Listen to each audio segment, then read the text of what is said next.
ఆంధ్ర రాష్ట్రానికి కేంద్ర ప్రభుత్వం మోడీ గారి నాయకత్వంలో నడుస్తున్నటువంటి కేంద్ర ప్రభుత్వం చేసినటువంటి సాయానికి కృతజ్ఞతాభావంగా గుంటూరు జిల్లాలో ఇక్కడ కూటమి నాయకులందరూ కూడా కలిసి ఈ రోజున ధన్యవాద్ మోడీజీ అనే కార్యక్రమాన్ని ఈ పూట చేయడం జరిగింది.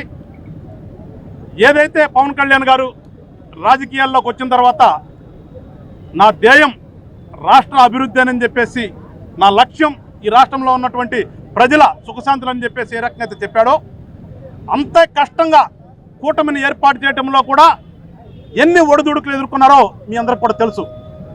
ఇవాళ రోజున అన్ని మేము జనసేన పార్టీ ఇబ్బందులు పడి కూటాన్ని ఏర్పరిచినప్పటికీ ఆ రోజున మేము కష్టం అనుకున్నది ఈ రోజున కేంద్ర ప్రభుత్వం ఆంధ్ర రాష్ట్రానికి చేసిన ఈ యొక్క సహాయం ఏదైతే ఉందో, అభివృద్ధికి చేస్తున్నటువంటి సహాయానికి ఈ రోజున అవన్నీ కూడా మర్చిపోయి ఒక పెద్ద పండగలాగా మేము ఇవాళ భావిస్తున్నాం. ఇక్కడ జనరల్గా మనకు తెలుసు పండుగలు వస్తున్నాయి, కానీ ఇవాళ కూడా ఒక పండుగ రోజులుగా మేము భావిస్తున్నాం. ఏదైతే పవన్ కళ్యాణ్ గారు కలలుగా అన్నాడో, ఏదైతే అవసరం అని చెప్పేసి భావించి ఈ కూటమిని ఏర్పాటు చేయడంలో కీలక పాత్ర పోషించాడో, ఇవాళ నిజంగా దానికి సఫలీకృతమైంది. రాష్ట్ర ప్రజలందరూ కూడా గమనించండి ఒకసారి. ఆ రోజున చాలా రకరకాల పార్టీలందరూ కూడా క్రిటిసైజ్ చేశారు. ఒక్కడ వెళ్ళలేడు, రాజకీయాల్లోకి వచ్చిన దేనికోసం, వాళ్లకు వంత పలతానుక వీళ్ళను మోయటానికి అన్నటువంటి నోరులన్నిటికీ కూడా ఇవాళ ఆ నోరులన్నీ కూడా ఇవాళ జై పవన్ కళ్యాణ్ అని చెప్పి నిందిస్తున్నాయి. నరకాసుడు పాలన నుంచి విముక్తై ఎన్డీఏ కూటమి ద్వారా ప్రతి ఇంట్లో కూడా ఆనందదాయకంగా నిన్న 15,000 కోట్ల రూపాయలు నరేంద్ర మోడీ గారు అమరావతి రాజధానికి కేటాయించడం, మనకిగా నిధులు కొరత లేదని చెప్పేసి ఎన్డీఏ కూటమి ఏదైతే మన ఎన్డీఏ కూటమిలో ఉన్నటువంటి పవన్ కళ్యాణ్ గారు కానీ, చంద్రబాబు నాయుడు గారు కానీ, నరేంద్ర మోడీ గారు కానీ అభివృద్ధి చేయడానికి ఆంధ్రప్రదేశ్కి కంకణం కట్టుకున్నారు. ఈ రోజున పోలవరం ప్రాజెక్ట్ని పక్కన పడేసినటువంటి వైఎస్ఆర్ పార్టీ ఈ రోజున కేంద్ర ప్రభుత్వం బాధ్యత అంతా మేమే తీసుకుంటామని చెప్పేసటం చాలా ఆనందకరమైన విషయం.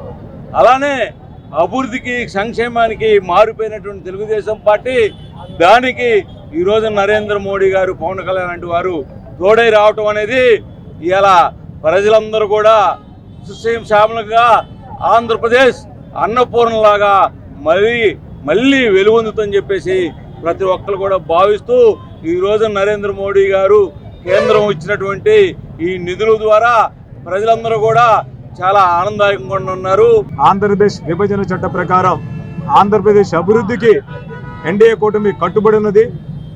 రాష్ట్రంలో చంద్రబాబు నాయుడు గారు, పవన్ కళ్యాణ్ గారు, పురంధేశ్వరి గారి నాయకత్వంలో ఆంధ్రప్రదేశ్ అభివృద్ధి శరవేగంగా చెందుతుందనటానికి నిన్న జరిగిన కేంద్ర బడ్జెట్లో 15,000 కోట్ల రూపాయలు శుభారంభంగా నిధులు కేటాయించడం, ఈ 15,000 కోట్ల రూపాయలు అయిపోయిన వెంబడే మళ్ళీ కూడా ఎన్ని కౌంట్ అని నిధులు ఇస్తానని నిర్మలా సీతారామన్ గారు, కేంద్ర ప్రభుత్వంలోని నరేంద్ర మోడీ గారు తెలియజేసినందుకు మీ అందరం కూడా ధన్యవాదాలు తెలుపుకుంటున్నాం. ఆంధ్రప్రదేశ్ ఆనందపడుతుంది, ఆంధ్రప్రదేశ్ అభివృద్ధి చెందుతుంది. ఏదైతే ఎకనామిక్ కారిడార్ ఉందో వాటిని కూడా మళ్ళీ పునఃప్రారంభించి సబ్సిడీస్ ఇచ్చి తద్వారా యువతకి ఉపాధి హామీ కల్పించడం, ప్రకాశం జిల్లా నుంచి రాయలసీమ ప్రాంతాన్ని కూడా స్పెషల్ ఎకనామిక్ జోన్ చేయడం, ఉత్తరాంధ్రాని స్పెషల్ ఎకనామిక్ జోన్ చేయడం, తద్వారా అనేక పరిశ్రమలు ఆంధ్రప్రదేశ్కి వచ్చి యువతకి బంగారు భవిష్యత్తు వేస్తుందని కూడా తెలియజేస్తున్నాము. ఈ వీడియో నచ్చితే లైక్ చేయండి, షేర్ చేయండి. మరింత సమాచారం కొరకు మా ఛానల్ను సబ్స్క్రైబ్ చేయండి.